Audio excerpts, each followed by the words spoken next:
오늘은 이제 순자의 악 개념을 좀 설명을 드리겠습니다. 순자하면 성악설로 유명한데요.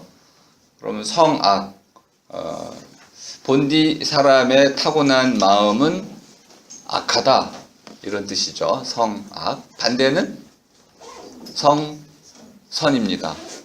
근데 문제가 있어요. 이거 외워버리니까 악이 뭔지 선이 뭔지는 우리 설명할 필요조차도 못 느끼게 돼. 외워버려서. 그러면 사람의 본디 마음이 악하다. 이 악이 무슨 뜻? 이때 악하다는 무슨 뜻일까요?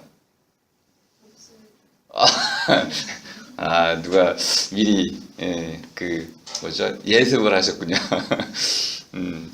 몹쓴다. 몹쓰다는 무슨 뜻일까요? 쓰면 위험하다는 뜻이네요.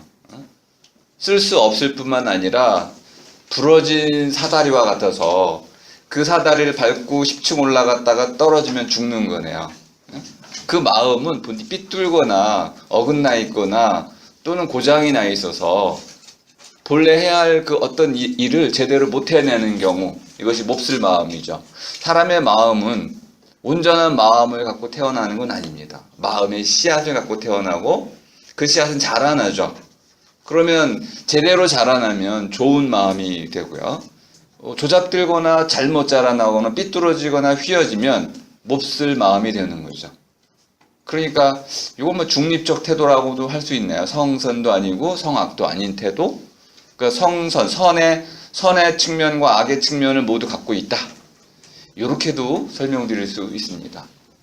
그러면 우리의 마음은 가르치기 나름이고 자라나기 나름이고 마음 먹기 나름이다.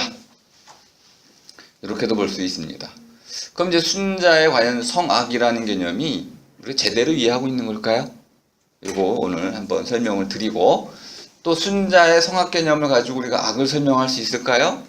리케르라든지 칸트라든지 아우구스티누스 이런 사람들의 악 개념을 가지고 우리가 실제에 우리가 부딪히는 악을 설명하기가 어려웠습니다. 그럼 우리가 일반적으로 받아들이고 있는 순자의 악 개념을 가지고 과연 21세기 우리가 살고 있는 이 현실의 악을 설명해낼 수 있을까요? 이렇게 물어보면 저는 부족하다는 겁니다. 계속 이제 여러분한테 부족하다는 얘기만 하고 있는 거죠, 지금. 이것도 좀 부족하고 이것도 부족하고 서양의 악 개념도 부족하고 동양의 악 개념도 뭔가 모자라고. 그러면 이제 자꾸 모자란 걸 보여주면 반발심이 생기셔야죠, 여러분. 그 완전한 악 개념은 뭡니까? 그럼 제가 여러분한테 이렇게 얘기할 겁니다. 찾아오세요. 네, 같이 한번 찾아보자는 뜻이고요. 그 순자의 악, 이 악이라는 글자가 눈에 보이시죠? 한번 설명을 드린 적은 있습니다. 악이라는 거는 무덤을 상징하는 글자이기도 하네요. 무덤은 불행을 말하는 것이고요. 재앙을 의미하는 거네요. 악이라는 것은 우리에게 재앙을 불러오는 것이다. 그리고 꼽추를 의미하기도 합니다. 악이라는 글자가 왜 사람의 어떤 신체적인 상태를 나타낼까요? 꼽추는 천벌을 받았다 이런 뜻입니다. 천형, 하늘의 형벌을 받은 사람. 타고나면서부터 불행한 사람을 뜻하는 것이라는 걸 알 수 있습니다. 악이라는 것은 우리가 악행이라고 말할 때 행위로서 저질러지는 못된 짓이라기보다는 하늘의 어떤 형벌처럼 본디부터 재앙이 되는 그런 어떤 것과 연결되어 있었군요. 그럼 오늘날 우리가 찾고자 하는 악 개념의 한 부분을 이루고 있을 뿐이네요. 순자의 악 개념을 잘 살펴보면 세 가지 차원으로 나뉘어져 있다는 걸 알 수 있습니다. 이건 제가 분석하고 연구한 내용인데요. 세 가지를 구분하지 못하면 우리는 순자를 오해하게 된다. 이제까지 우리는 주로 순자를 첫 번째 심리적인 악, 성악설 개념으로만 주로 이해를 해왔습니다. 이건 너무나 부족한 이해이고 확장이 돼야 됩니다. 윤리적인 악 개념과 사회적인 악 개념으로 확장이 돼야 한다. 일단 중요한 개념만 몇 가지 설명을 하고 반복이 되면 여러분 익숙해지기 때문에 미리 간단히 설명하고 나중에 자세히 설명을 하겠습니다. 홀이 이익을 좋아한다는 뜻이네요. 홀이 이익을 좋아한다. 이기심? 그런데 이게 또 우리말로 번역을 하지 않으면 이해가 안 됩니다. 홀이라는 것은 제 몫부터 챙긴다 이런 뜻입니다. 주어진 몫이 있을 때, 사회적인 몫이 있을 때 그것을 제 몫부터 챙기기를 좋아하는 것, 이것이 홀이네요. 이기심이라는 건 문제가 없습니다. 문제가 없는 개념이에요. 하지만 이제 이걸 바꿔놓으니까 제 몫부터 챙기기를 좋아하고 그러면은 나중에는 남의 몫도 빼앗아 가려고 하겠네요. 제 몫부터 챙기기를 좋아하는 사람이 있고 남의 몫부터 챙겨주길 좋아하는 사람이 또 있습니다. 오지랖이 넓다라고도 그렇게 표현하는데 남의 몫을 먼저 챙기고자 하는 사람, 이타적인 사람. 예컨대 보기를 들어서 여러분 부모님이 여러분 어릴 때 엄마부터 밥을 먹나요? 아기부터 밥을 먹이던가요? 아기부터 밥을 먹이죠. 그러니까 남부터 몫을 챙겨주려고 하는 것도 있고 제 몫부터 챙기려고 하는 경우도 있습니다. 네, 모든 사람이 이렇게 자기 몫부터 챙기려고 할 때 이것이 악이다. 이것이 오늘 논제이기도 합니다. 과연 그럴까요? 두 번째는 질투라는 겁니다. 질투라는 거는 셈을 낸다는 거죠. 나도 저렇게 되고 싶다. 안 되는 상황인데 나도 저렇게 되고 싶다. 라는 이 강셈을 부리는 거. 그리고 나서 남을 미워하는 거. 질오네요. 남이 잘 되면 싫어하는 거네요. 지로입니다. 그러다 보니까 남을 밀어내고 시기하고 질투해서 그를 못되게, 안되게, 잘못되게 만들고 그를 통해서 자기가 이득을 보려고 하는 결국은 제목 챙기기의 다른 모습이라는 걸 또 알 수 있네요. 하지만 질오의 경우에는 분명히 남을 미워하고 또 싫어하고 그를 나름대로 피해를 끼치는 이런 문제로까지 확장되고 있네요. 그러니까 홀이 같은 경우는 자기 마음, 자기 개인적 수준에서 벌어지는 일이라고 한다면은 결국 지로는 사회적 관계 속에서 일어나는 타인과의 관계 속에서 일어나는 윤리적 문제를 낳는다 이렇게 볼 수 있습니다. 세 번째의 경우에는 좀 어려운 한자를 썼는데요. 이따 오늘 강의의 핵심이 이거가 됩니다. 혐이 아니고 험입니다. 험하다 할 때, 험난한 산 할 때, 패란. 이거 그냥 거대한 혼란이라고 얘기를 하겠습니다. 전쟁 상황, 거대한 혼란. 그러면 이러한 거대한 혼란 속에서 과연 우리는 양심이나 도덕을 지킬 수 있을까요? 그러기 어렵겠네요. 그러므로 순자가 말하는 가장 큰 악은 이런 사회적인 거대한 혼란을 의미하는 것이다 라는 걸 알 수 있습니다. 자, 오늘은 다큐멘터리를 좀 길게 보여드릴 텐데요. 이거 끊을 수가 없어가지고 길게 보여드릴 수밖에 없는데 이 책도 있습니다. 난징의 강간이란 책으로 출판이 됐고 전 세계적으로 상당히 논란이 됐던, 특히 일본 극우 세력에 의해서 심지어는 그 테러까지 당했던 그런 문제작이었는데 그 난징의 강간이라는 책을 바탕으로 해서 난징의 대학살이라는 한국에서 찍은 3부작 다큐멘터리가 있습니다. MBC에서 찍었는데 이것을 3부 한 두 부분을 집중적으로 한번 보도록 하겠습니다.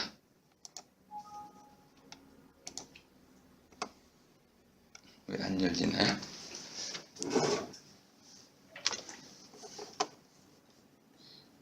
잠시만.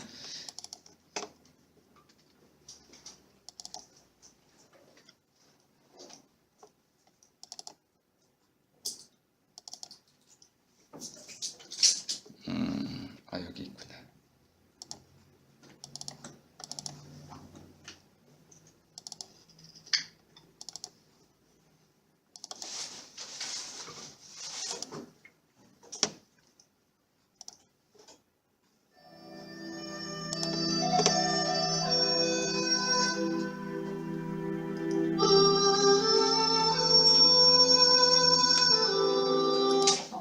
かみたいなところに写真がポンポンと。メールついてに断定できない。 그러나 중국 점령은 일본이 기대했던 것처럼 쉽지는 않았다. 결국 상하이에서만 3개월이 걸렸다. 11월 어렵게 상하이 전투에서 승리한 일본군은 당초 예정에도 없던 난징을 당했다.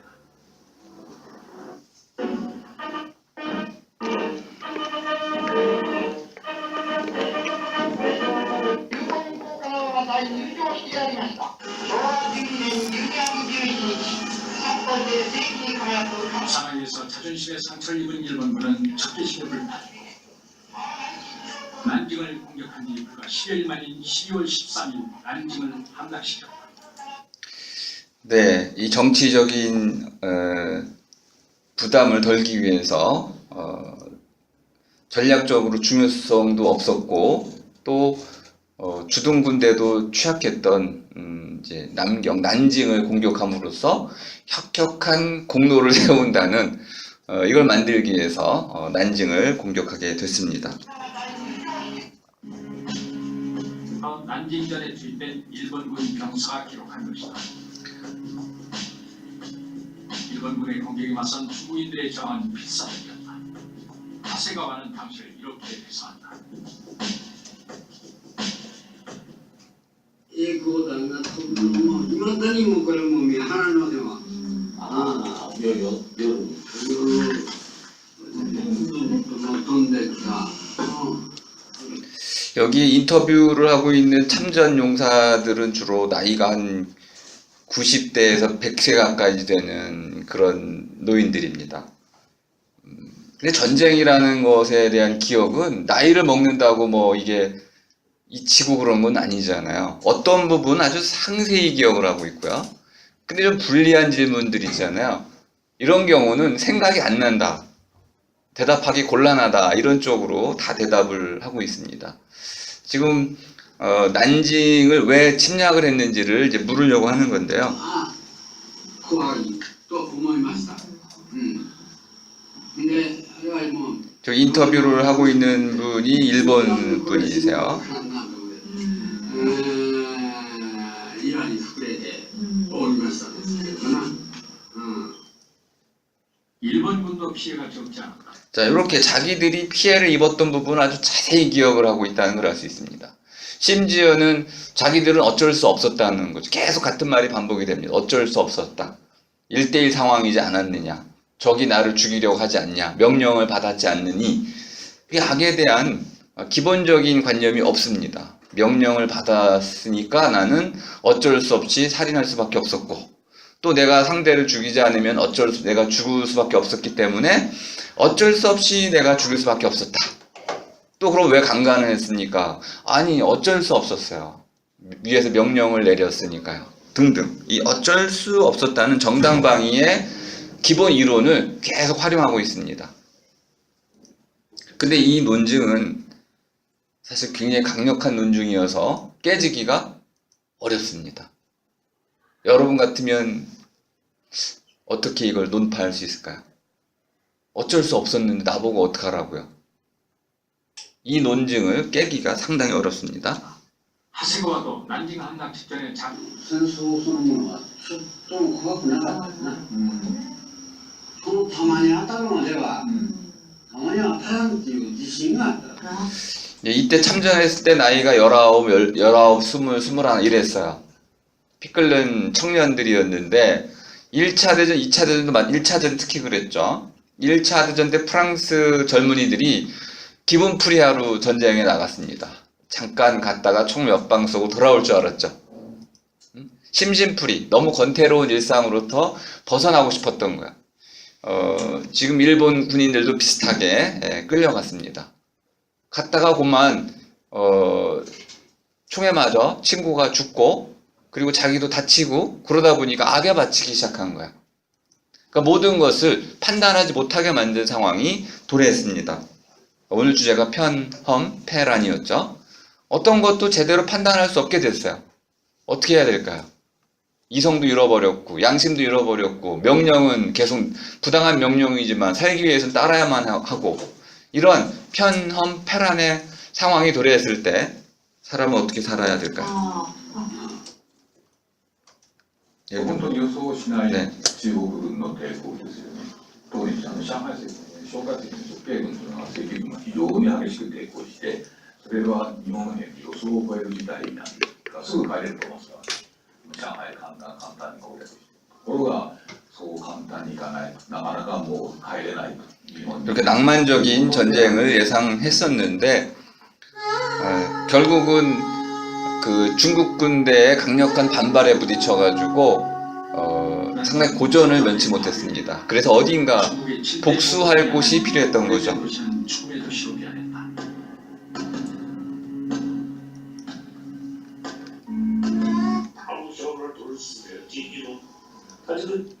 자, 이제 그 중국의 그 당시 이 피해자들의 증언들을 찾아다닙니다.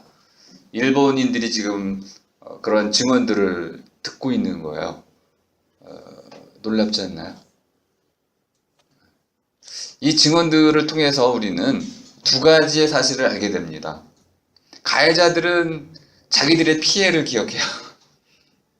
근데 피해자들은요, 가해자들보다는 자기들의 피해를 더 크게 기억을 합니다. 결국은 진실 공방이 시작이 돼요. 우린 기억이 안 난다. 그런 기록물이 없다. 그런 적이 없다. 일본 측이죠. 하지만 피해자들은 이런 걸 어떻게 우리가 꾸며낼 수가 있겠는가? 피해자와 가해자의 동일한 사건에 대한 기억이 완전히 상반되기 때문에 결국 진실 게임이 시작이 되고, 그래서 일본 학자가 이렇게 조사하고 있다는 것은 굉장히 의미 있는 일입니다. 日本人他是也不知道的，他不管你什么人，他只见到人就开枪。 자, 지나가는 사람들을 무자비하게 총으로 쏴서 죽였다는 것이고요. 사람을 죽이고는 시체를 치우지도 않고 그냥 갔다는 겁니다. 이것을 한마디로 그냥 잔악무도라고 할 수 있는 겁니다. 他管是我的弟弟，我的母亲，这把我弟弟的时候想把弟弟抱起来，我们想跑到那个去，那边那个手里拿下来的枪，给我母亲打了2下。 자, 이런 증언이 여러분들은 혹시 만에 하나라도 거짓말일 거라고 상상을 하실 수 있겠어요? 이런 증언을 혹시 거짓말이라고 못 들은 척 할 수 있겠어요? 이런 걸 누가 거짓으로 꾸며내서 증언할 수 있나요? 이런 말들을? 이런 증언을 일본 학계와 일본 정부는 거짓말이라고 일축해버립니다. 참 이런 걸 보면 나중에 이제 이런 보도도 있어요. 일본만 그런 건 아니잖아요. 또 누가 그랬나요? 또 누가 그랬나요? 독일이 그랬네요. 또 누가 그랬나요? 미국이 그랬네요. 어디서요? 베트남에서. 또 누가 그랬나요? 한국이 그랬네요. 또 누가 그랬나요? 아니, 일본만 그런 건 아니에요. 그렇다면 이건 구조적인 문제, 어떤 되풀이되는 문제라는 걸 알 수 있습니다. 우리는 일본과 직접적으로 피해를 입었기 때문에 크게 생각을 하지만 역사적으로 보자면 이러한 문제는 계속 되풀이되어 왔습니다. 이 되풀이되는 악을 막기 위해서는 이런 걸 우리가 막을 수 있는 방법을 찾아내야겠죠.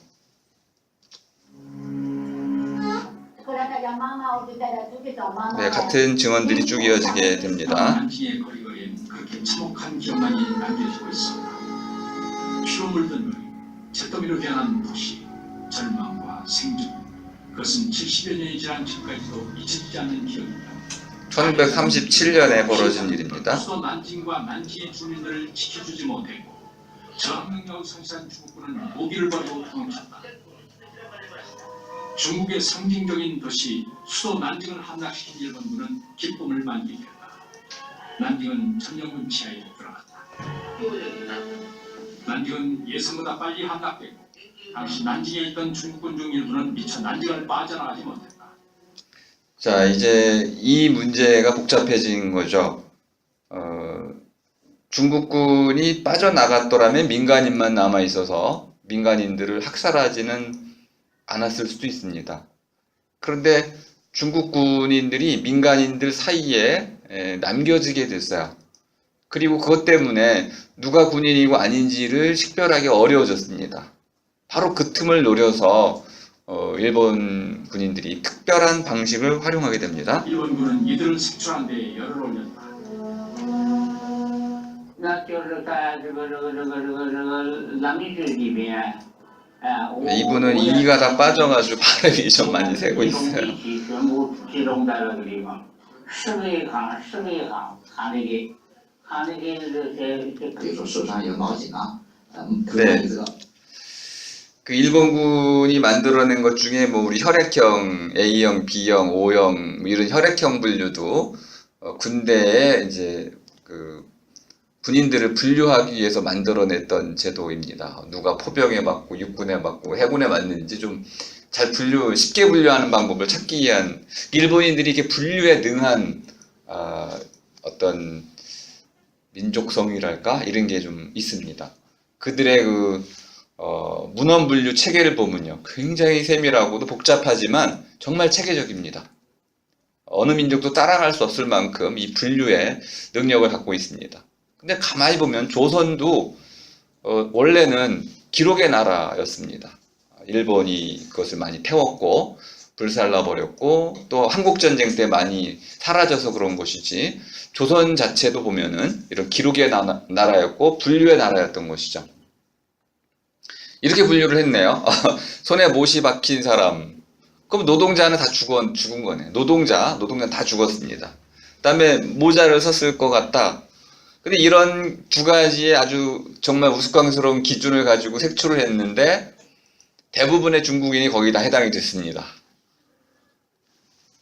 과연 이것이 과연 타당한 분류법일까요? 毛银呢，身上必有悲伤的这种痕迹，那么他认为这就是跟，所以呢，这样一个扩大了这个受苦的对象，使得大量的只要是因为中国的年轻人都要干活，那么大部分人都有这样的一种符合他的条件，所以这个一下子 네, 이렇게 예. 통계에 따르면 2만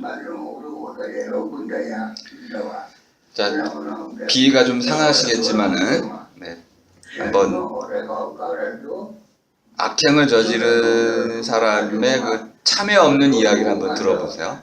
ああ、トロさんも公開したんでしょうか。ご本人も公開した。 이런 말을 스스럼 없이 하고 있습니다. 윗사람들이 야 애송아 놀림을 받았다는가, 그리고 명령도 받았다는 겁니다. 편말도 세워놨다는가, 여자를 보면 강간하라 이런 편말도 세워놓고 명령도 하고 심지어는 상관들이 이제 데리고 와서 강간도 시키게 했다는 거죠. 그 지금 와서 그 얘기를 하고 있는 거예요. 애송이 취급받으러 가만 안 해 그러면은 이렇게, 예? 이런 걸 양심이 없는 태도라고 할 수 있습니다. 양심이라는 걸 전혀 이해할 수 없는 사람이네요.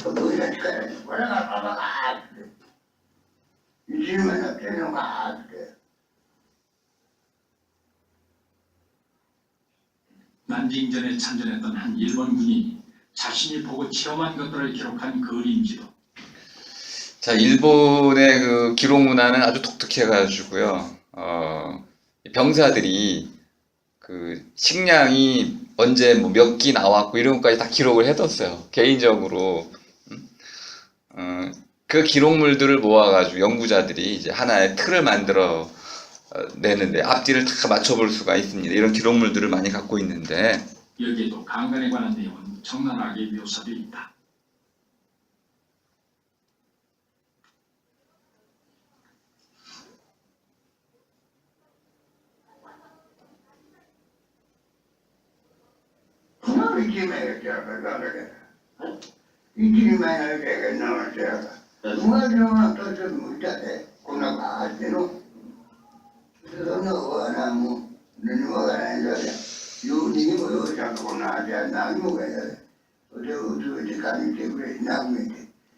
이분은 이제 일반화를 시키고 있죠, 그죠? 남자라면은 누구나 다 강간하는 거야.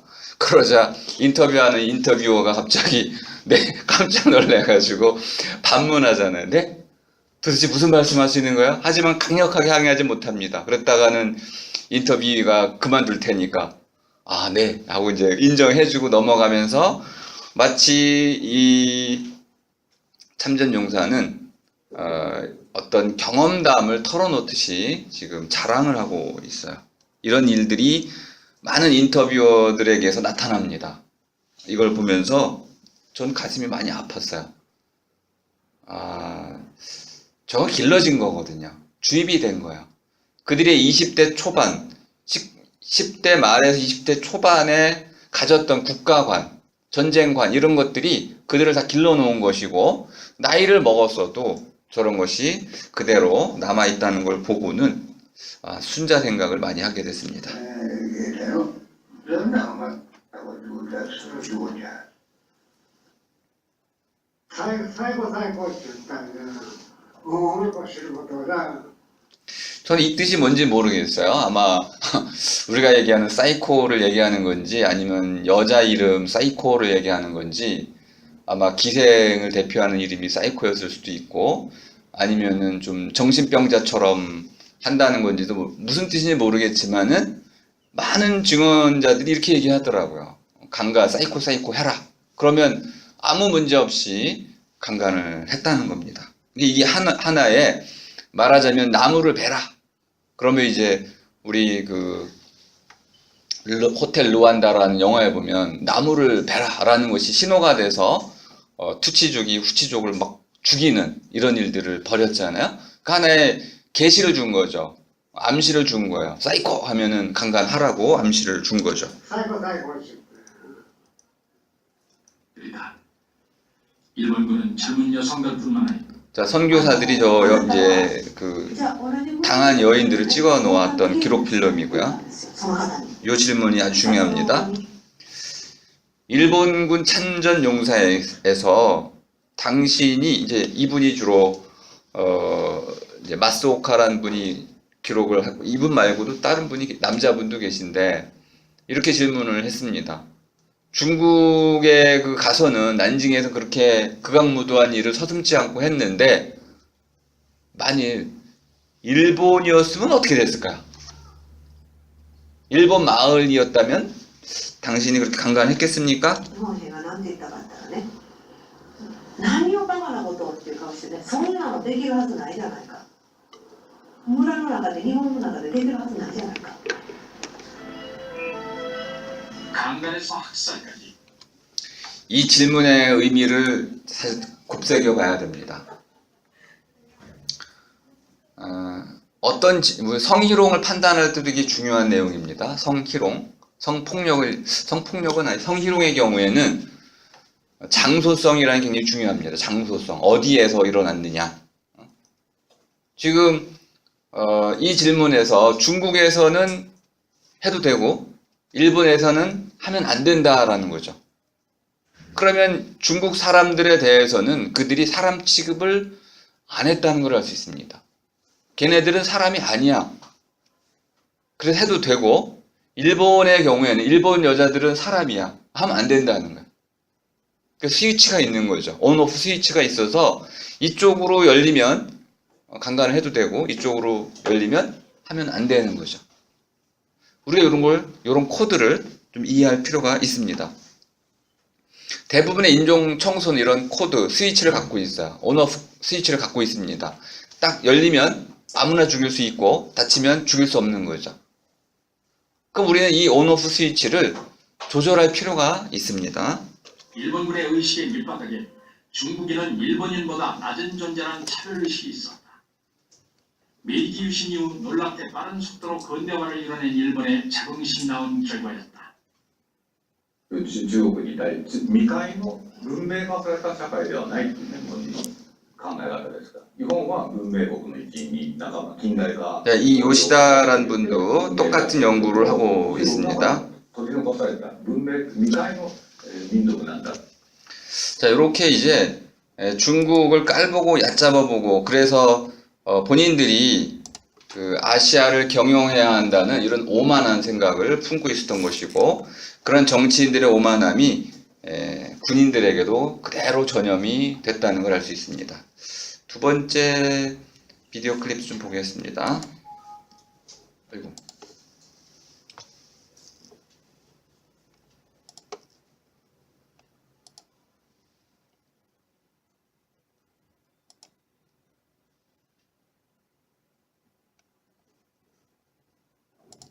나는 뭔가 그런 게 매력돼 있게 그죠. 上海戦の段階から僕も捕虜をかなり殺し始めてますので、捕虜を受け入れるなっていう命令は明らかに南京陥落する前から出てます。 자, 난징 대학살의 주범은 결국 명령에 있다는 걸 알 수 있습니다. 포로들을 다 죽이라고 명령을 받은 상태죠. 그러면 군인들은 그 명령에 따라서 포로들을 학살하게 됩니다. 몇 명이나 죽였을까요? 기록에 따라 좀 다르긴 하는데 최소 2만 명에서 5만 명 정도를 학살을 했습니다. 강가에 몰아놓고 심지어는 죽창으로 총알이 아까우니까 죽창으로 찔러 죽이기도 하고 이런 다양한 방식으로 민간인들을 학살했습니다. 12月13日ですよね。 네, 이런 이제 증거물들도 있는 것이죠. 포로들을 죽이라라는 그런 이제 증거물들도 나오고. みんな生きとるから殺せっていう話だったから皆殺しにな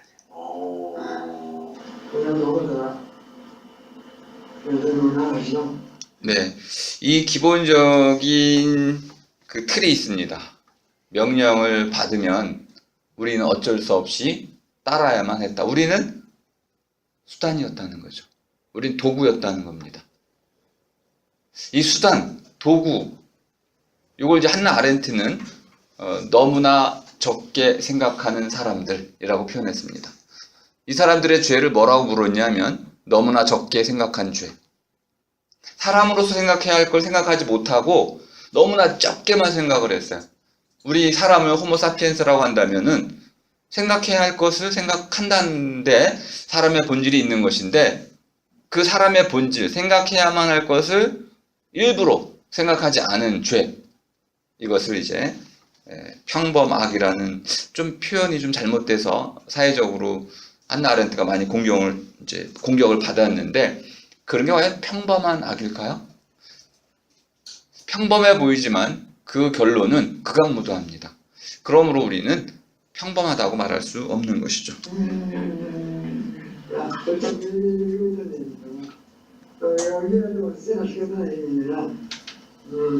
네, 이게 바로 어쩔 수 없었다는 말의 의미입니다. 내가 그들을 죽이지 않았더라면 반대로 내가 처벌을 받았을 것이다. 이렇게 물어요. 그러면 당신 같으면은 어떻게 했겠는가? 참 어려운 문제죠. 당신 같았으면 어떻게 했겠는가? 나도 똑같이 했을 수 있겠죠. 그래서 모두가 입을 다물 수밖에 없는 상황이 됐습니다. 개인적 상황으로 몰아가는 거야. 집단적인 것이었는데 이것을 개인적 상황으로 몰아가는 거야. 그럼 결국 우리는 누구만 처형하면 됩니까? 천황. 과연 그럴까요? 집단의 악이란 문제가 과연 그렇게 한 명령권자의 책임을 물어서 그를 처형하기만 하면 그런 집단의 악이 모두 책임이 사라지는 걸까요? 지금 이 논리를 지금 강하게 피고 있는 것이죠.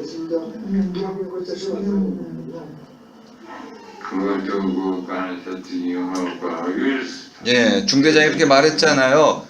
강도, 강간, 방화, 이런 것들은 살인 이런 다 해도 좋다. 별명의 갑옷을 두른 난징전 참전 군인들. 자, 지금 내레이터가 이렇게 표현했습니다. 명령이라는 갑옷. 여러분 기억해 두시면 쓸만합니다. 근데 명령이라는 갑옷이 사실은 아니에요. 이것은 창입니다. 그들은 그 갑옷을 입을 마음이 없었어요. 저항도 하지 않았습니다. 심지어 사람을 죽일 때 이런 게임도 했어요. 100명 먼저 죽이기 게임. 칼을 들고 다니면서 일본 군도 있죠. 그리고 두 명이서 그 중위 두 명이서 누가 먼저 100명을 죽이는지. 그리고 옆에서 세는 사람도 있었어요. 1명, 2명 세웠습니다. 56명 막 이런 식으로. 이런 것을 과연 명령이라고 말할 수 있는 건가요? 그렇게 즐겨도 되는 걸까요? 그건 과연 명령을 따른 걸까요? 이들도 난징 전투에 참전하기 전엔 이들의 이야기를 좀 더 들어보자. 네, 여기까지 좀 더 들어보고. こちらもじゃなくては向こうが降ってくる。 그죠? 1대1 문제로 이 문제를 바꿔놓습니다. 상대가 나를 쏘려고 하는데 왜 쏘려고 할까요? 그래서 이제 인터뷰어가 이렇게 질문합니다. 그러면 일본이 중국을 침략했다는 침략 전쟁이라는 거에 대해서는 동의하시나요? 1대1 상황이니까 누가 그럼 쳐들어간 거예요? 누가 침략을 한 건가요? 아니 이렇게 간단한 질문에 대해서 그거에 대해서는 대답하기 곤란하다고 발뺌을 해요. 이런 파렴치한 대답이 어디 있습니까? 자기들이 그 땅을 밟고 올라가 사람들을 죽였는데 그래서 그럼 일본이 중국을 침략한 것인데 그거에 대해서 침략이 맞냐라고 물어보자. 대답하기 곤란하대. 자기는 그거에 대한 대답할 위치에 있지 않다라고 발뺌을 하고 있는 거죠.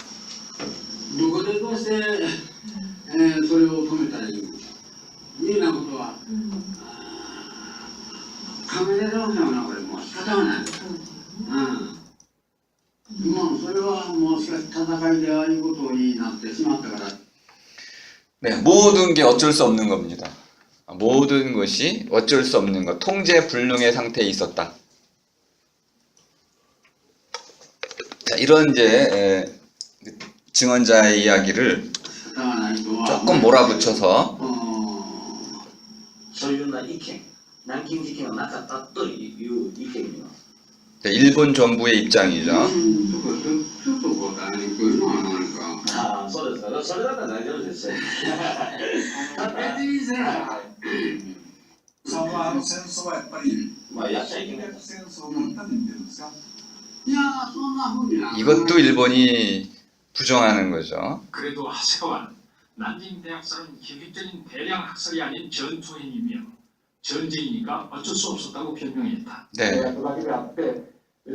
자, 이 분석이 아주 훌륭한 분석입니다.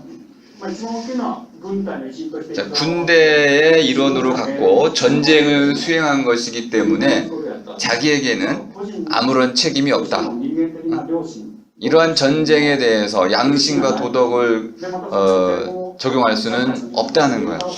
그리고 그것이 일본 사회 전체에 반영이 됐습니다. 33년대 이곳 미에현 출신 이해가 되셨나요? 이게 우리가 일본에 대해서 그 사람 일본인들이 왜 이렇게 자신들의 과거에 대해서 반성하지 못하는지를 극명하게 분석해 준 다큐멘터리입니다. 그들은 모든 것을 개인의 문제로 환원해 놨어요. 개인의 문제이기 때문에 말할 수 없게 됐습니다. 당신도 어쩔 수 없었을 거야. 명령이 그렇게 떨어졌잖아.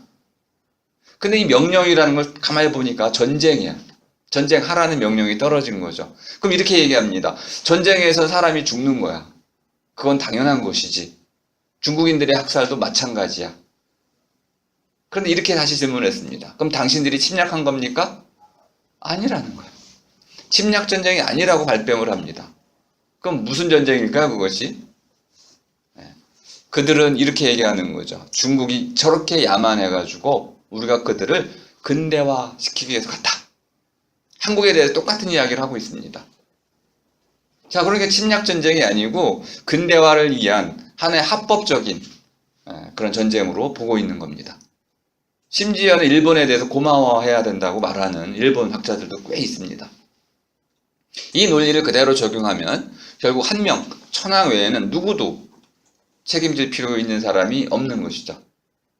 그럼 이렇게 되면 집단적 악을 설명할 길이 없어집니다. 더 나아가서 일본은 개인적인 차원으로는 다 누구도 어쩔 수 없는 것이기 때문에 반성할 필요가 없는 것이고 천황이 이미 사과를 했고 용서를 받았기 때문에 집단적 악이라는 실체 자체가 사라져 있습니다. 일본은 사과할 수 있는 방법이 없는 거야. 그들의 논리를 스스로 포기해야 됩니다. 바로 이 집단적 악의 근본 책임은 저마다의 사람들에게 있다. 이 개인의 양심을 존중하지 않으면 이 집단적 악에 대해서 우리는 죄를 물을 수가 없게 됩니다. 바로 이런 현상을 보게 되는 거죠. 이분은 가장 놀라운 증인이었는데요. 軍人彫刻をちょっと教えていただくとどういうのなのかな。 아직도 군인으로 살아가고 있을 정도입니다. 天皇の頭頭職の階級あれで、新任の者は旧任の者に服従すべきものぞ。天皇の文化。 네, 천황의 군대에 대한 의식을 갖고 있고 마지막 문장을 한번 들어보세요. 일본 남자로 태어난 이상 전쟁터에서 꽃이 되어지리다. 죽음을 명예롭게 생각하는 태도입니다. 기억하는 것이 인간이라는 거였다. 천황의 군대였으니 자신들의 네. 전쟁 책임 그리고 이제 이렇게 무용담에 지나간 자기의 전쟁 그 경험담을 자랑하고 있죠. 네. 자, 이런 일본인에게 우리가 어떻게 무슨 반성을 요구하겠습니까? 우리가 해야 될 일은 이런 일본인들의 잠재의식, 그들의 국가 논리에 깔려있는 양심 부재의 원인을 찾아서 그들에게 양심을 회복시켜주지 않는 이상은 아무리 우리가 사과를 요구해도 절대 일본은 사과하지 않을 겁니다. 사과할 수가 없어요. 그들의 논리로는 정당하기 때문에 그렇습니다. 일본은 침략을 한 것이 아니고 아시아 전체를 근대화한 것입니다. 야만인, 미개인 상태로부터 문명 상태로, 그리고 더 나아가서 이제 좀 우스꽝스러운 논리지만은 우리 이제 깨끗게 만드는 건 뭐라고 그래요? 위생이잖아요, 위생. 이 불결한 민족들을 위생의 상태로 돌려줬다. 이걸 가지고 일본은 이제 문화의 선진국 대열로 올려줬다는 이런 자부심까지도 느끼고 있습니다.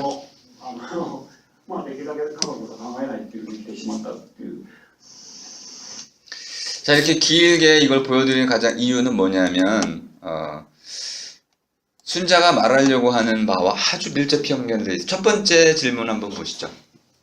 전쟁이라는 것은 무엇입니까? 전쟁이라는 것의 의미 중에 하나는 외교적인 문제 해결 방법, 강제에 의한 문제 해결이라고 할 수 있습니다. 외교적 수단이야. 외교적 수단이니까 국가와 국가 사이에 동시에 지켜야 할 법이 있습니다. 근데 일본이 수행한 난징 전쟁은 그 안에 법이 계속 바뀌었고 무시가 됐습니다. 나중에 이상한 법이 등장한 거죠. 포로들을 죽이라고 그랬습니다. 이거는 부당한 법이 되는 거죠. 그 단순한 명령 하나 때문에 2만 명이 학살을 당했습니다. 죄 없는 일반인들이 죽임을 당한 것이죠. 그렇다면 그 하나의 명령, 하나의 법, 잘못된 명령 하나가 세상을 온통 악의 구렁텅이로 몰아넣었다는 것을 알 수 있습니다. 이 법을 이제 상관 또는 천황 또는 정치자로 바꾸면 이렇게도 얘기할 수 있네요. 순자가 말했던 거, 법이라는 거하고 스승이라는 것이 없으면 이 세상은 악으로 들끓는다. 바로 우리는 난징 대학살을 통해서 이러한 실증적 사례를 발견하게 됩니다. 하지만 두 번째 문제도 있습니다. 과연 옳지 않은 명령을 우리가 반드시 지켜야 하는가? 개인의 양심에 관한 문제네요. 계속 제가 이 3부작을 다 보면서 고민했던 거는 저 어쩔 수 없었다라는 말을 내 탓이다, 내 잘못이다 라는 말로 어떻게 바꿔놓을 길이 없을까? 우리의 잘못이다, 내 잘못이다 라는 말로 바꿔놓고 싶은데 그 입에서 자기 잘못에 대한 시인이 나오질 않아요. 모든 사람이 한결같이 어쩔 수 없었다. 그리고 이 어쩔 수 없었다의 뒷배경에는 뭐가 있냐면 그걸 따르지 않으면 내가 책임을 진다, 처벌을 받을 수밖에 없었다. 그러면 너 같으면 그 처벌을 달게 받겠느냐? 이렇게 자꾸 묻고 있는 거죠. 자꾸 개인화하고 있습니다. 하지만 이렇게 한번 아우구스티누스를 끌어들여 볼게요. 아우구스티누스 이 문제를 다뤘습니다. 실제로 다뤘어요. 누군가가 다른 누군가를 죽이려고 할 때 죽임을 당하는 위치에 선 사람이 정당방위를 어쩔 수 없으니 저 사람이 날 죽이려고 하니까 상대를 죽이지 않으면 내가 죽임을 당할 수밖에 없는 상황에서 도덕적으로 판단해 보자면 과연 정당방위가 성립되겠는가? 라는 걸 물었습니다. 그리고 아우구스티누스는 성립되지 않는다라고 말했어요. 이유는 간단합니다. 내가 그를 죽일 권리가 없기 때문에 그렇다는 거예요. 내가 살기 위해서 상대를 죽일 권리가 나한테는 없다는 거죠. 물론 여기에는 그리스도교라는 것이 깔려있긴 하지만은 근본적으로 보자면 두 생명체 가운데 한 생명체가 다른 생명체를 죽이려고 했을 때 그 죽임을 당할 위기에 놓인 생명체가 다른 생명체를 죽일 권리는 마찬가지로 없다는 겁니다. 이런 강한 양심 개념을 사용하면 일본인들에게는 한마디로 이렇게 얘기해야 됩니다. 양심이 없다. 그러니까 아우구스티누스를 끌어들였을 때 이걸 가지고 일본의 이런 그 발언들을 분석한다면 우리는 그들을 한마디로밖에 정의할 수 없습니다. 그들은 양심이 없다. 그때 말한 양심은 아우구스티누스가 말한 양심 개념입니다. 일본인들이 말한 양심 개념은 아닌 거죠. 그럼 이렇게 얘기할 수도 있습니다. 과연 오늘날 일본인들의 양심은 전 세계인들이 공유하는 그런 보편타당한 글로벌 스탠더드한 양심이냐? 이렇게 물어볼 수가 있겠네요. 그럼 양심에도 보편성이 있어야 된다는 거네요. 사실 우리가 이런 것들을 증명하면서 일본에 맞서야 됐는데 사례만 자꾸 들이대는 거예요. 사례만. 아무리 사례를 들이대도 어쩔 수 없었어. 일본은 계속 그 얘기입니다. 어쩔 수 없었어요. 그러면 우리는 이런 사례를 가지고는 일본을 설득할 수 없다는 것을 알 수 있습니다. 양심 개념을 우리가 엄격하게 적용을 시키고 그 양심 개념이 비추어서 일본 사회의 양심이라는 것은 사실은 가식적이고 껍데기 양심이라는 것을 증명해야 되는 거죠. 바로 세 번째로 듭니다. 일본인들은 아주 순식간에 일상으로 복귀해버렸어요.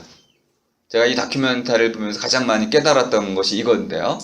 일본인들은 그런 난징의 대학살에 참여했던 그런 잔악무도한 짓을 한 병사들이 왔을 때 그냥 하루아침에 일상으로 복귀가 됐습니다. 놀라웠어요.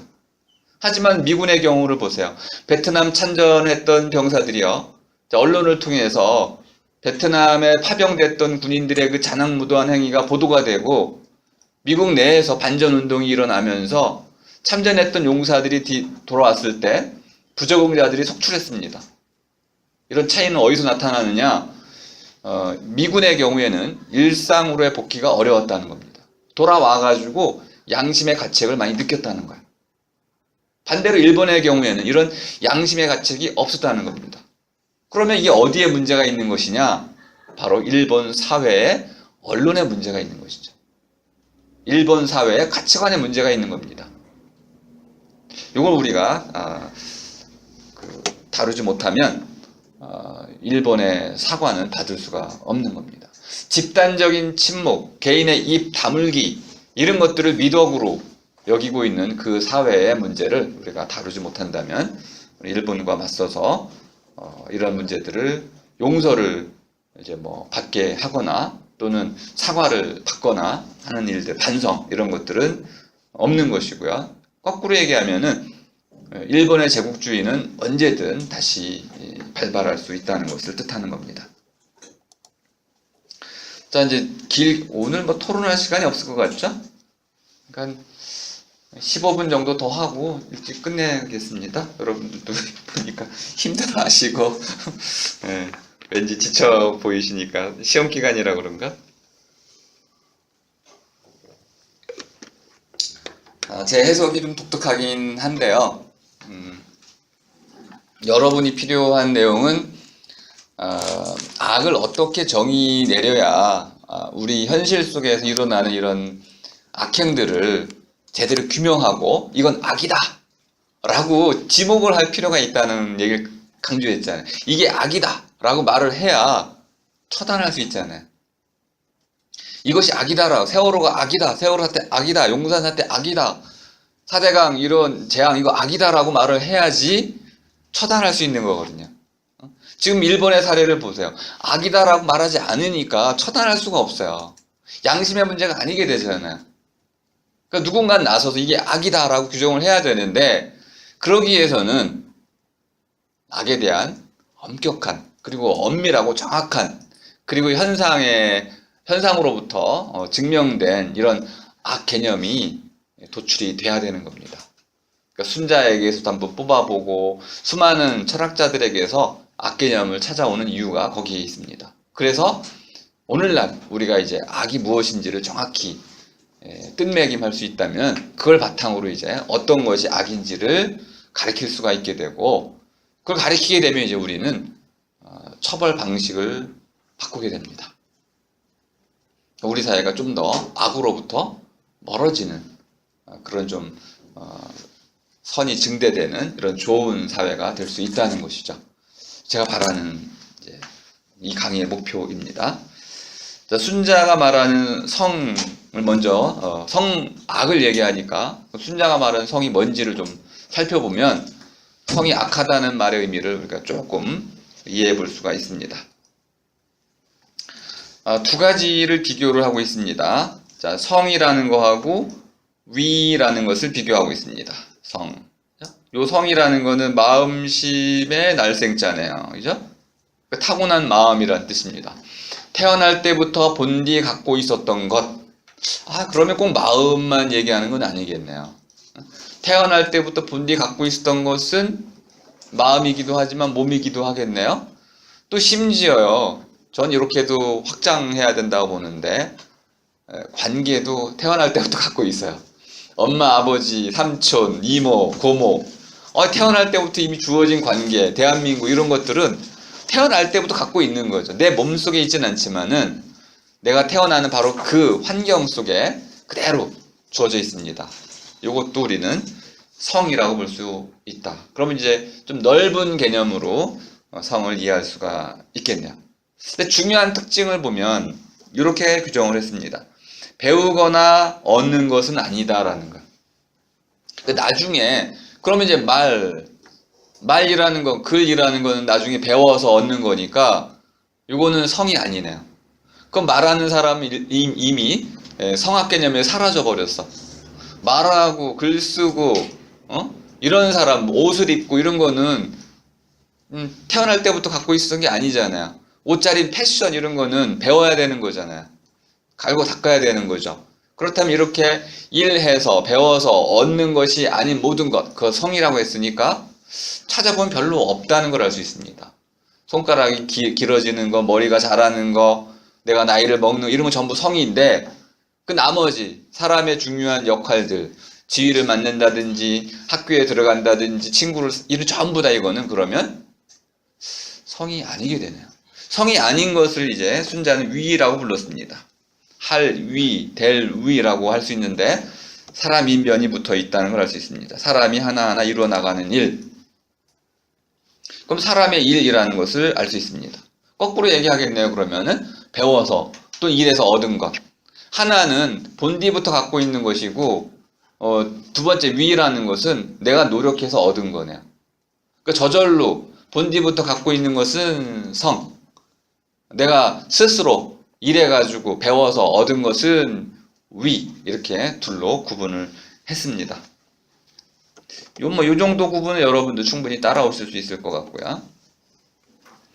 다음에 이제 정도 성과 마찬가지로 악하다고 봤는데요. 정이라는 개념을 보니까 요거 마음은 마음인데 날생자 대신에 풀을 청자를 썼습니다. 요건 무슨 뜻이냐면은 쌀을 이렇게 잘 씻어가지고 푸른빛이 날 정도로 깨끗해진 것, 이것을 청이라고 그래. 그러니까 깨끗한 마음이라는 뜻이네요. 이거 조금 오해가 없으셔야 되는데 우리말로 이걸 번역하면은 속마음이란 뜻입니다. 조금 논의가 좀 어렵습니다. 설명하기 길어서. 속마음이란 뜻인데, 그럼 겉마음이 있고 속마음이 있네요. 겉마음은 꾸민 마음을 얘기하고요. 속마음은 깨끗한 마음을 뜻하는 겁니다. 꾸미지 않은 마음, 있는 그대로의 마음, 이것을 정이라고 한다. 그러니까 정이라고 말할 때 우리가 항상 긍정적 의미로 말을 하고 있다는 걸 알 수 있습니다. 정이라는 것은 속마음이다. 근데 이 속마음이라는 것도 잘 살펴보니까 몇 가지 한번 읽어보겠습니다. 자, 정이란 눈은 색깔에 매이고자 하고, 이걸 정이라고 봤습니다. 우리 영어로는 정을 뭐라고 번역하냐면 한 두 가지 정도로 번역을 하는데, 많이 번역하는 용어는 attachment입니다. 달라붙었다 이 말이에요. 뭔가 마음이 어딘가에 달라붙었어. 스마트폰에 마음이 달라붙었어. 그러면 그 정이 간다는 거죠. 집에도 정이 가고 자동차에도 정이 가고 이름을 붙이죠. 이렇게 정이 간다. 이런 표현들을 많이 쓰는 거죠. 그럼 눈은 보고자 하고, 귀는 듣고자 하고, 이런 거죠. 그죠? 다음에 입은 맛을 맛보고자 하고, 코는 냄새 맡고자 하고, 마음은 편안한 상태에 불안하지 않고 편안한 상태에 놓이고자 한다. 근데 이거 너무나 자연스러운 거 아닌가요? 저절로 그렇게 되는 거네요. 그럼 이렇게 얘기할 수 있습니다. 순자가 말하는 성과 정이라는 것은 본디 타고난 것과 속마음이라는 것은 마치 해가 뜨듯이 저절로 이루어지는 세계. 저절로 이루어지는 세계. 이건 바로 순자가 말하는 성이다. 근데 사람이 나이를 먹으면 늙죠.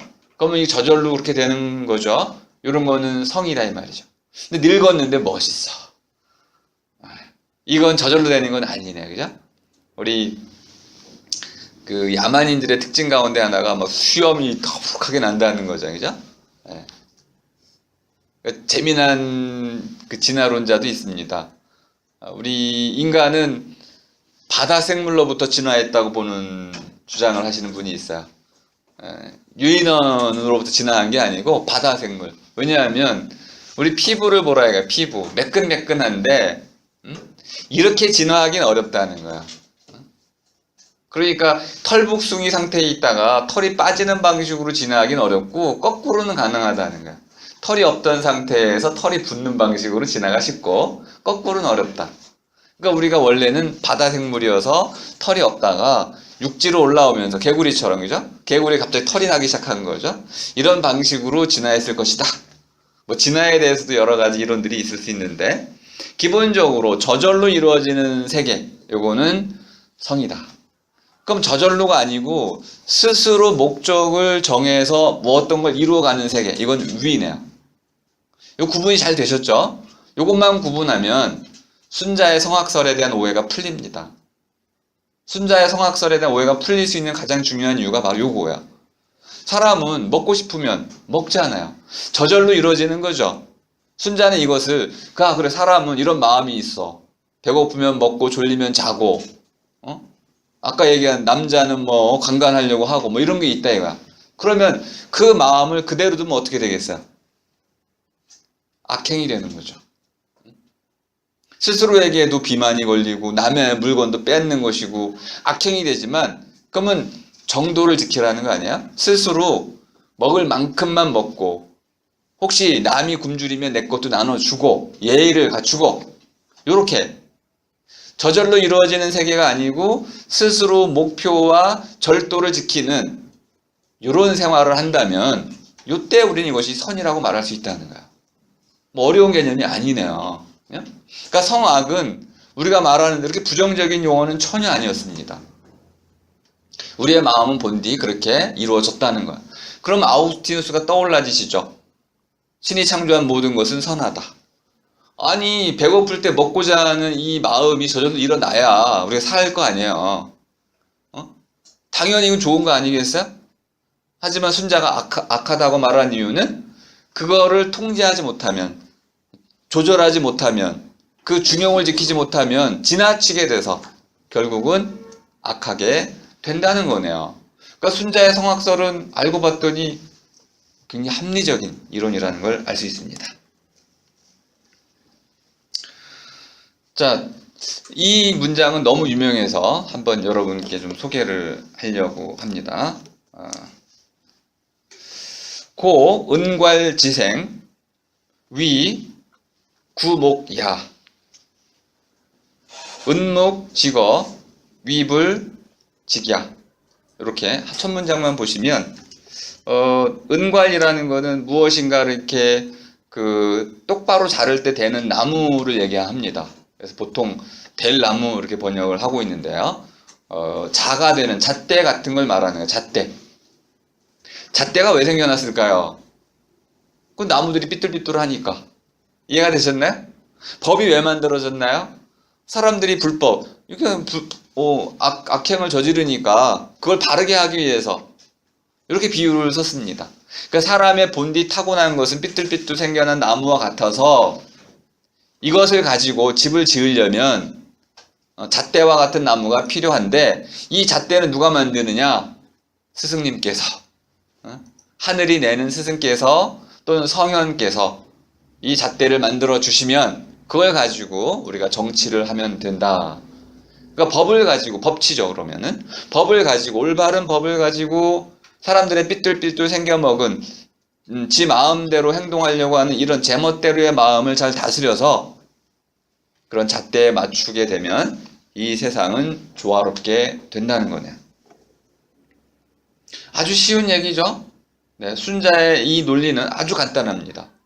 뗄나무가 있으면, 잣대가 있으면 이 세상은 평화로워지고 잣대가 없어지면 이 세계는 삐뚤삐뚤한 저마다의 모습 그대로 마치 칡넝굴처럼 얽히고 설킨 그런 상태로 살아갈 테니까 혼란만 야기될 거라는 것이죠. 자, 두 번째는 이제 한 단계 더 앞으로 악의 개념이 발전이 됩니다. 자, 홀이라는 개념을 잘 살펴보세요. 아까 말씀을 잠깐 드렸는데 홀이 남녀가 있는 건 좋아. 서로를 가까이 하고자 하는 마음이 홀이네요. 그러니까 호는 좋아한다. 근데 이 부분에서는 챙긴다 이런 뜻으로 한번 보겠습니다. 홀이라는 것은, 리라는 것은 요거는 벼이삭을 뜻하는 글자입니다. 벼이삭. 그리고 칼도자. 그러니까 벼이삭을 칼로 베는 거. 가을거지네요. 자기 몫을 챙기는 겁니다. 제 몫을 얘기하는 거죠. 목. 우리말의 몫은 모가지를 의미하는 겁니다. 여러 가지를 한꺼번에 쥐는 곳. 그러니까 제 몫부터 챙기길 좋아한다. 이게 바로 사람의 본성이라는 것입니다. 근데 여기서 말하는 사람은 일반 평민을 얘기하는 게 아니라는데 좀 주목을 하셔야 됩니다. 그럼 누구를 말하는 거냐? 임금. 임금이 제목부터 챙기길 좋아하면 어떤 일이 벌어질까요? 이웃나라를 침략한다는 겁니다. 전쟁을 벌이게 된다는 것이죠. 임금이 자신의 재산을 늘리기 위해서 전쟁을 계획할 때는 누구를 동원합니까?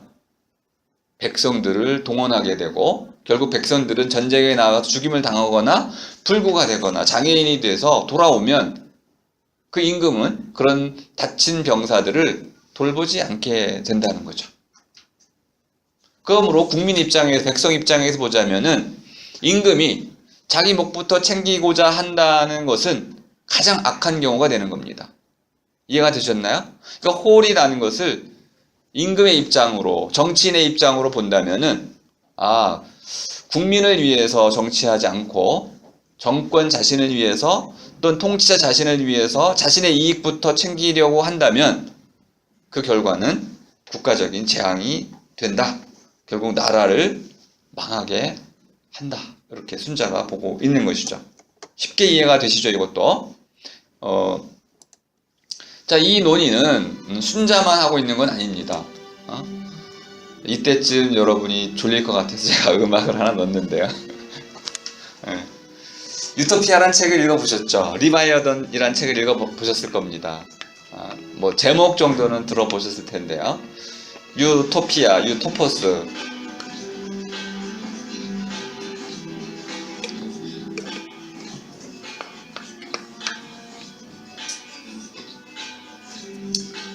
어디에도 없는 땅이란 뜻도 되지만은 유라는 것은 즐거운 땅, 행복한 나라, 파라다이스를 뜻하기도 합니다. 두 가지 뜻을 모두 갖고 있는 말인데 토마스 모어가 헨리 8세를 향해서 한 말이죠. 왕이 욕심을 부리면 백성들은 모두 도둑이 된다. 왜? 먹을 게 없어서 왕이 모든 걸 빼앗아 갔기 때문에. 그럼 왕은 그 도둑들을 잡기 위해서 교수형을 시키죠. 근데도 불구하고 그 농민들은 도둑질을 그만둘 수가 없는 거죠. 좀 더 얘기하면 복잡한 얘기가 있지만은 농지를 갈아엎어서 거기다가 양을 키우고 양을 방목하고 양털 농사를 져서 공장을 만든 다음에 소득을 올렸어요. 그러니까 귀족이나 이런 자본가들이 자기들의 이익을 챙기기 위해서 노동자들의 삶의 터전을 앗아가 버리면 결국 노동자들은 모두 죽임을 당하게 된다는 얘기입니다. 이해가 되셨나요? 임금이든 귀족이든 자본가이든 자기 몫부터 챙겼을 때는 사회적으로 이렇게 재앙이 초래된다는 걸 말하고 있습니다. 홉스의 리바이 어든도 마찬가지 얘기를 하고 있습니다. 사람들이 저마다 자기 몫부터 챙기는 그 사회를 법이 없는 사회, 무법천지라고 불렀고, 이런 자연 상태에서는 모든 사람이 저마다에게 대해서, 저마다 모든 사람이 모든 사람에 대해서 전쟁을 하고자 하는, 빼앗기지 않으려 하고 또 남의 것을 빼앗아 오려고 하는 전쟁 상태에 돌입한다고 봤습니다. 순자를 비롯해서 모든 사상가들이 기본적으로 동의하는 바가 이거네요. 법이 없다면, 올바른 법이 없다면 이 세계는 전쟁터가 된다. 자, 질5라는 개념은 두 번째인 신하들에게 말하는 겁니다. 첫 번째는 임금에게, 두 번째는 신하들에게. 신하들은 일단 충성 경쟁을 하게 됩니다. 요즘 북한을 보면은 그걸 많이 느끼게 되죠. 공포 정치를, 김정은이 공포 정치를 하니까 결국 충성 경쟁을 할 수밖에 없는 거죠. 충성 경쟁은 과열이 되면요, 남을 헐뜯는 비방으로 이어지게 됩니다. 한 신하가 왕의 총애를 받으면 다른 신하들이 그 총애받는 신하의 이런저런 잘못들을 왕에게 이제 일러 바치게 되죠. 또는 없는 죄를 뒤집어 씌우게 됩니다. 이걸 말하는 겁니다. 그러면 신하들끼리 패거리를 짓게 되고, 결국 나중에는 왕조차도 그런 신하들의 패거리, 우리가 이제 붕당 정치의 폐해를 많이 얘기했었죠, 조선시대. 이렇게 붕당의 우두머리들이 왕을 좌지우지하는 이런 사태까지 빚어지는 겁니다. 이럴 때 이제 국가적으로 보자면은 귀족들 또는 권문 세가들, 사대부들만이 모든 것을, 사회적 부를 독식하게 되고 백성들은 굶어 죽게 되는 것이죠. 서로 헐뜯고 서로를 죽이면서 권력만을 차지하려고 하는 이런 신하들의 권력 투쟁, 이것이 바로 질5이다. 이렇게 이해하시면 되겠습니다. 여기 부분 이제 사리사욕을 챙긴다, 이렇게도 보고 있는데요. 이 사리사욕이라는 것을 집단적인 사리사욕으로 이렇게 바꿔놓으시면 이해가 됩니다. 우리 이번 4.13 총선에서 우리 국민들이 3당 체제에 손을 들어줬죠. 이건 아주 상징적 사건이라고 볼 수 있는데요. 한국의 정치사를 보면은 3당 체제였을 때 가장 발전이 잘 됐습니다. 묘한 건데, 양당 체제일 경우에는 독재에 대한 견제도 잘 못했고요. 두 당 모두가 보수화되는 이런 경향을 보였습니다. 우리 국민들이 지혜로운 선택을 했다고 볼 수 있는데요. 이 두 당 체제에서 서로가 서로를 헐뜯으면서 공이 모두 헐뜯는 이유가 무슨 올바른 법을 위한 것이 아니고 사리사욕, 자기들의 사리사욕을 위해서 상대를 헐뜯는 이런 정치를 했기 때문에 국민들은 그것에 염증을 느꼈던 것이고, 새로운 체제를 이제 목말라 했고, 그 새로운 체제를 이제 3당 체제라는 것으로 현실화시켰습니다. 하지만 이 3당 체제가 잘 이루어지려면은 그들은 이제 사리사욕을 좀 버리고 백성과 국민을 위한 정치를 해야겠죠. 그렇지 않다면 결국 순자가 예견하는 대로 모두가 악행을 저지르게 될 겁니다. 마지막으로 이제 결론이 이렇게 나왔네요. 이거 한 번만 쭉 보시면 네 가지로 정의를 내렸습니다. 결국 편이라는 건 뭐냐면 제 몫부터 채우려는 쪽으로 치우치더라. 남의 몫을 전혀 돌아보지 않는 태도, 편입니다. 편견할 때도 마찬가지네요. 자기 몫만을 챙기려고 하는 태도, 공평성을 잃어버렸습니다. 정의를 잃어버린 태도. 한국 사회가 좀 지금 그렇죠. 아마 제가 여견표로는 4.13 선거의 후폭풍으로 공기업 사장들이 한 60여 분이 떼거지로 바뀔 가능성이 높습니다. 너희들 내 말 안 들으면 다 물갈이 할 거야 라고 지금 엄포를 놓게 되겠죠. 이거는 레임덕이 시작되는 현재 대통령이 그것을 막기 위한 고육주책이라고 볼 수도 있겠지만은 한편으로는 마지막까지 자신의 이익을 놓지 않으려는 그런 고육주책으로도 볼 수 있습니다. 이건 편파적인 거죠. 그 다음에 서로 몫을 둘러싼 다툼과 싸움, 결국 이것이 모두를 공동체 전체를 낭떠러지로 굴러 떨어지게 만드는 거. 험이라는 것은 낭떠러지라는 뜻입니다. 편이라는 건 치우쳤다 이런 뜻이고 험이라는 건 낭떠러지라는 뜻입니다. 우리가 벼랑으로 천길 낭떠러지로 지금 떨어질 수 있는 것이죠. 이럴 때 우리는 서로 간의 다툼을 멈추고 우리가 어디로 가야 되는지, 어디에 있는지, 어떻게 살아왔는지를 제대로 검토하고 올바른 방향을 찾아 나간 뒤 모두 힘을 합해서 그쪽으로 나아간다면은 모든 문제는 일거에 해결이 될 겁니다. 자, 그렇지 못한다면 우리는 낭떠러지로 굴러 떨어지게 되는 것이고요. 그 다음이 이제 패인데요. 이 패라는 건 조금 어려운 뜻입니다. 거스린다는 뜻으로 이해를 해 두시면 되겠습니다. 서로가 서로를 거슬립니다. 직원들이 사장님 말씀을 안 듣고요. 사장은 직원의 이야기를 듣지 않고 서로 불통하는 세계. 서로가 서로를 막 거절하고 거스리면서 서로 이간질 시키고 서로 이제 맞서면서 늘 싸움만 벌이는, 굴러 떨어지면서도 낭떠러지에 처해 있으면서도 그 위기를 모르고 서로 간에 이런 다툼만 일삼는 그런 세계, 이것이 바로 패입니다. 마지막이 이제 란인데요. 어지럽다라고 썼는데 이 어지럽다는 것은 좀 강한 의미로 받아들이셔야 됩니다. 어지럽다라는 것은 모든 질서가 깨졌다는 뜻으로 이해하시면 되겠습니다. 되는 것도 없고 안 되는 것도 없고 이런 세계. 그리고 그 세계를 순자는 한마디로 이렇게 표현했습니다. 불치. 다스릴 수 없다. 다스릴 수 없다. 다스린다라는 것은 어딘가에 다다르게 해준다는 뜻입니다. 통치라는 개념, 다스린다는 것은 어딘가에 다다르게 해준다. 그곳이 어딜까요? 유토피아네요. 우리는 모두가 나름대로 비전이 있습니다. 꿈바라기. 이루고자 하는 그 세상이 있는 것이죠. 그쪽을 향해서 다다르게 해주는 것. 이것이 바로 치입니다. 다스림. 이것이 불가능해진다는 것이죠. 누군가 아무리 좋은 정견을 내세워도 그것은 아무에게도 받아들여질 수 없고 실현될 수가 없다는 그런 뜻으로 읽힙니다. 그러면 정치가 사라지면 나라는 극도의 혼란에 빠지게 되고 국력은 크게 쇠약해져서 결국 외침을 받게 되는 것이죠. 우리가 역사를 돌아보면 바로 이런 상황을 통해서 편, 험, 패란의 과정을 거쳐서 나라가 망해가는 것을 지켜볼 수 있습니다. 현재 우리는 험 정도에 와 있습니다.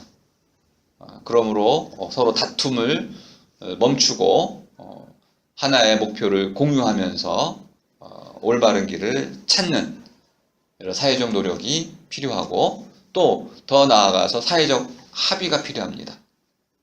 노동자와 경영자 사이에 합의가 필요합니다. 우리 사회 전체에 들끓고 있는 이런 분노를 잠재우기 위해서는 이해 당사자들이 모여가지고 끝없는 토론과 소통을 거쳐서 서로 간에 합의를 해야 되는 것이죠. 그럼 모든 문제가 사실 일거에 해결이 됩니다. 우리 이런 합의의 문화를, 토론의 문화를 우리가 지금 만들어내지 못했죠. 세월호 문제를 보면 너무나 답답합니다. 합의, 토론, 다음에 진실규명 아무것도 안 되고 있어요. 그저 빨리빨리 덮으려고 하는 것이죠. 일본에 이런 속담이 있습니다. 냄새 나는 곳에 뚜껑을 덮어라. 일본인들의 가치를 잘 보여주는 것이죠.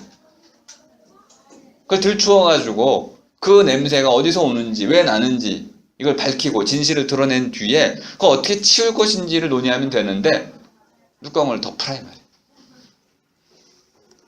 지금 우리도 그런 모습을 닮아가고 있지 않은지. 자, 오늘의 논제는 이렇게 제가 제안을 했습니다. 제 목부터 챙기려는 마음을 우리가 이기심이라고 할 수 있는데요. 이것이 사회적 혼란을 낳는다 라는 이런 논제 가능하겠죠. 과연 그런지를 묻는 겁니다. 저는 이 부분에 대해서 절반은 인정하지만 또 절반은 인정할 수 없다는 견해를 갖고 있습니다. 이걸로 여러분 의견을 좀 듣고 싶었었는데요.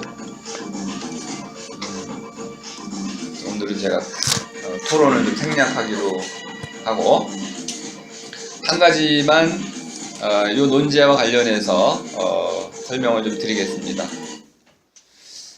아담 스미스의 국부론을 읽어보시면 독특한 방식으로 이기심을 인정하고 있습니다. 그 임마누엘 칸트도 세계 평화, 영구 평화를 위해서는 인간의 이기심을 잘 활용해야 된다고 말하고 있습니다. 요거는 지금까지 설명한 순자나 또는 설명을 잘 안 했지만 홉스라든지 토마스 모어의 이런 생각들과는 정면으로 배치되는 겁니다. 제 목부터 챙기려고 하는 이 마음은 사람의 본디 마음이라고 할 수가 있습니다. 그럼 없앨 수는 없네요. 이 마음을 잘 활용을 해야 되겠죠. 순자도 사실 그렇게 얘기한 겁니다. 이 마음을 없앨 수가 없으니 이 마음을 다스리는 법을 배워야 되는데 스스로는 어려워서 두 가지가 필요하다고 말한 겁니다. 하나는 법, 또 하나는 스승. 이 두 가지를 통해서 잘 다스려지기만 하면 누구나 다 선한 일을 행할 수 있다고 봤습니다. 자, 그래서 이 논제에 대해서 우리는 이렇게 얘기할 수 있습니다. 제 목부터 챙기려는 마음이 곧바로 악을 낳는 것은 아니다. 여기에 뭐가 더 들어가야 됩니까? 이 악한 마음을 방치하는 사회. 이걸 반성하지 못하고 이것에 대한 양심을 부르짖지 못하는 그런 사회. 침묵, 집단적 침묵이 강요되는 이런 사회는, 소통이 안 되는 사회는 결국 인간의 본성, 이 이기심으로 말미암아서 자기들 안에는 악을 행하지 않을지라도 바깥을 향해서 씻을 수 없는, 돌이킬 수 없는 이런 거대한 악을 자행하게 된다. 2번, 3번 거듭거듭 반복될 수밖에 없다. 독일의 고백이 우리에게 시사하는 바가 큰 이유가 거기에 있습니다. 이 집단적인 악이라는 건 실체가 없기 때문에 그 실체 없음을 정확히 깨닫고 끊임없이 그 집단의 책임자가 자신들의 잘못을 공식적으로 인정하고 그것을 되풀이하지 않도록 국민 모두에게 깨어있는 양심을 호소해야 되는 것이죠. 이건 한국도 마찬가지입니다. 모든 국가에서 모든 정부가 해야 할 일이 바로 그런 거죠.